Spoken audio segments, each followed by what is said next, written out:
News पर views में आज हमारे साथ है सोना बीएलडब्ल्यू प्रिसिशन। शुक्रवार को ही बाजार बंद होने से पहले कंपनी ने अपने नतीजे जारी किए थे। इससे पहले कि हम नतीजों पर फोकस करें और समझें कि यहां से आगे का आउटलुक क्या है, मैं जरा कंपनी के बारे में आपको बता देती हूँ। और बाय द वे, आज पूरे नतीजों पर, आउटलुक पर बात करने के लिए हमारे साथ company group CFO Rohit Nanda ji जुड़ चुके हैं।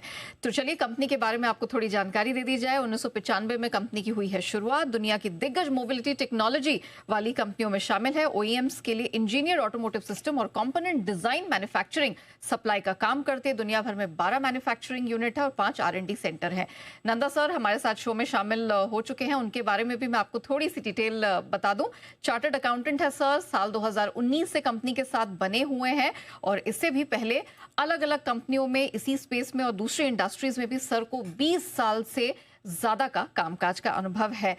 Mister Nanda sir, good morning, बहुत स्वागत है आपका। थैंक यू हमें समय देने के लिए। सर सबसे पहले मैं नंबर्स पर ही बात करूंगी। मार्केट को जिस तरह की उम्मीद थी, ऑलमोस्ट इनलाइन ही नंबर्स आपकी कंपनी ने यहां पर पेश किए हैं। सर क्या हाइलाइट्स रहे हैं, मुझे जरा ये बताएं इस बार के क्वार्टर के नंबर्स के।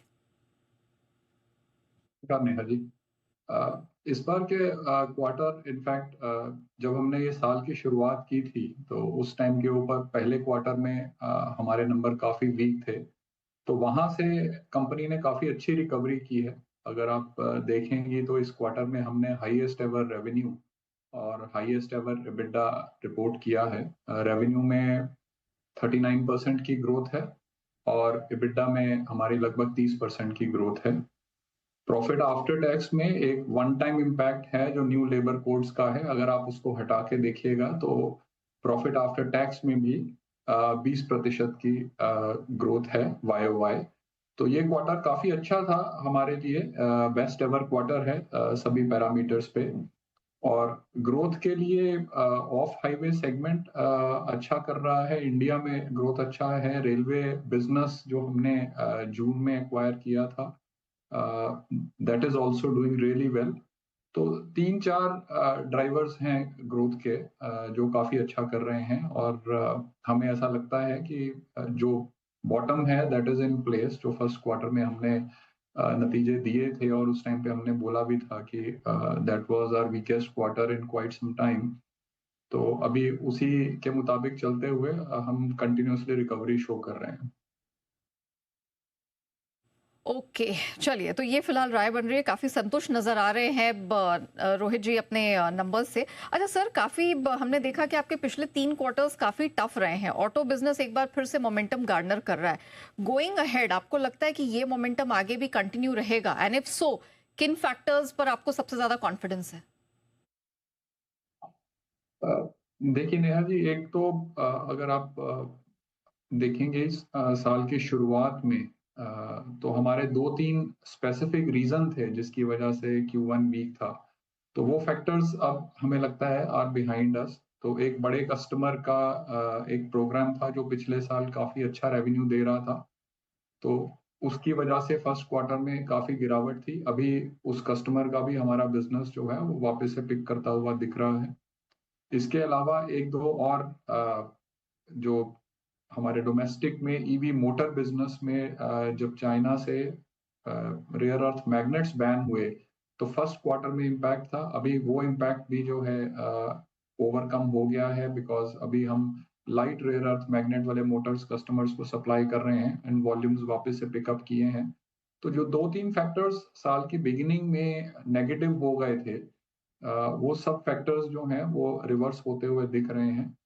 इसके अलावा अगर आप मीडियम टर्म के पॉइंट ऑफ व्यू से देखेंगे तो इस साल में हमारा एंगेजमेंट कस्टमर्स के साथ स्पेशली यूरोप में काफी स्ट्रॉन्ग है। सो पाइपलाइन जो अभी अंडर डिस्कशन एंड नेगोशिएशन है with the customers is at an all time high.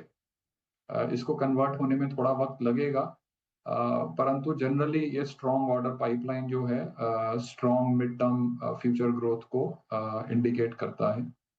तो इस टाइम के ऊपर आगे चलते हुए over the next year and half हमें और बेहतर ग्रोथ की उम्मीद है।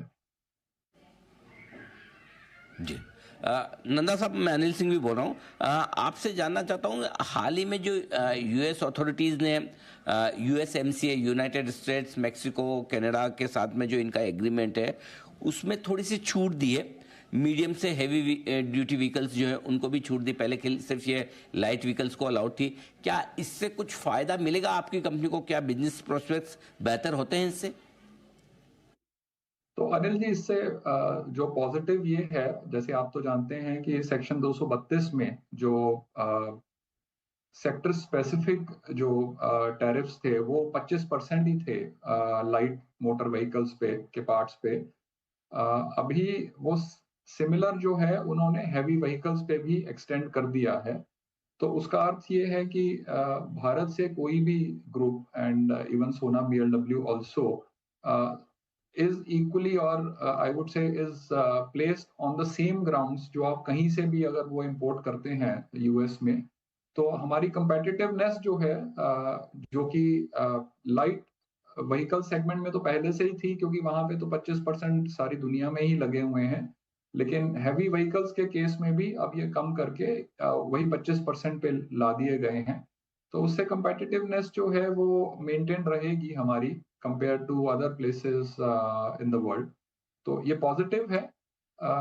हालांकि हमने अभी तक पिछले 8-9 महीने में टैरिफ के डायरेक्ट इम्पैक्ट में कोई ऐसा रेवेन्यू गिरता हुआ नहीं देखा है। लेकिन हमें लग रहा है कि इसका अगर ओवरऑल जो यूएस में व्हीकल का सेल है, अगर उसका ग्रोथ कम होगा तो एक इनडायरेक्ट इम्पैक्ट सभी के ऊपर आ सकता है, बट उसका टैरिफ का डायरेक्ट इम्पैक्ट नहीं कह सकते उसको। ठीक बात है। नंदा साहब, बहुत बहुत धन्यवाद, आपका समय दिया, आपने विस्तार से बातचीत की, और एक बार फिर से आपको इस तिमाही में दमदार नतीजों के लिए बहुत बहुत बधाई, और आगे आने वाली तिमाहियों के लिए बहुत बहुत शुभकामनाएं भी। धन्यवाद बताते हुए अपने तगड़े नतीजे इस बार के। आइए बढ़ते आगे।